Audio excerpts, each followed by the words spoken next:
If you just moved into a new home, the first thing you should do is change the locks.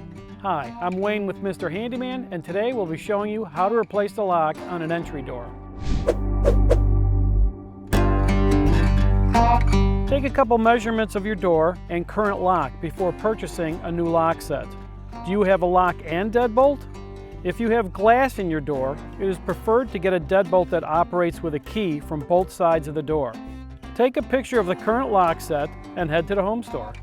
Read the instructions before installing the new lock set to confirm it is compatible. Remove the old lock set.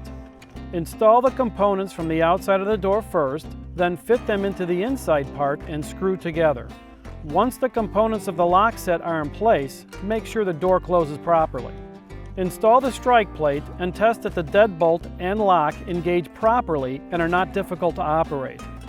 If you need help replacing your door locks or have a much larger project, please call Mr. Handyman for all your home maintenance and repair solutions.